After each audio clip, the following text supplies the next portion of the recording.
Jesus is sitting with his disciples, talking about the kingdom of heaven. And he says very plainly that there is room for everyone there, not just the gentle, not just the obviously good, but everyone.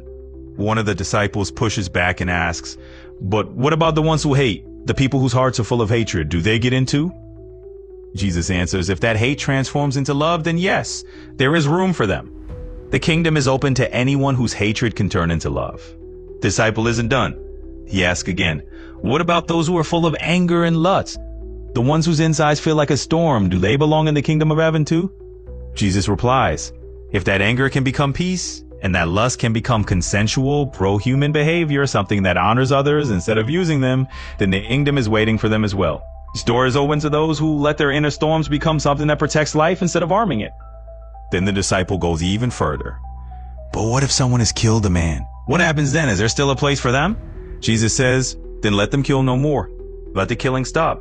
If they turn away from killing, that is the path. But the disciple is still uneasy. He says, what if they're still dangerous? What if they say they won't kill again, but there's still a chance they might? What if I can't trust their promise? Jesus answers, you're not required to hug everyone in the kingdom of heaven. Remember, you also carry the mind of God. You have discernment, wisdom, and the right to protect your own safety. So keep your distance if you need to. Guard your safety.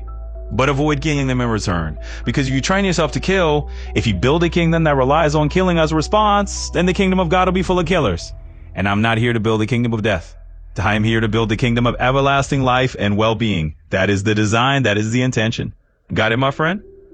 The disciple hears this, but his fear is still alive, and he says, I'm still afraid of the killer, so I'll keep my distance. But then where's the kingdom of God in that?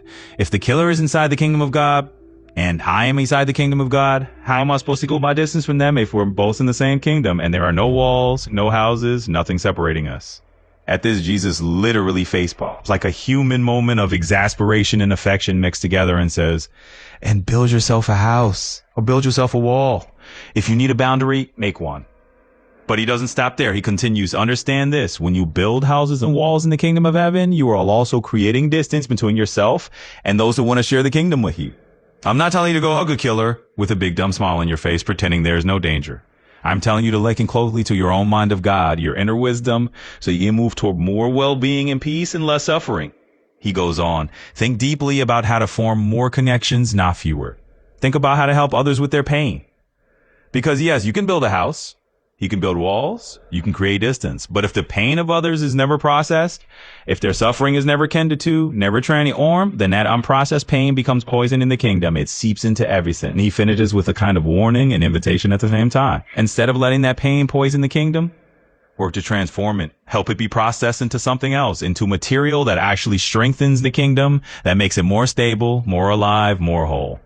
That is the work. That is how the kingdom of heaven becomes a place of true well-being, not just a place where everyone hides behind walls while pain rots in the corners.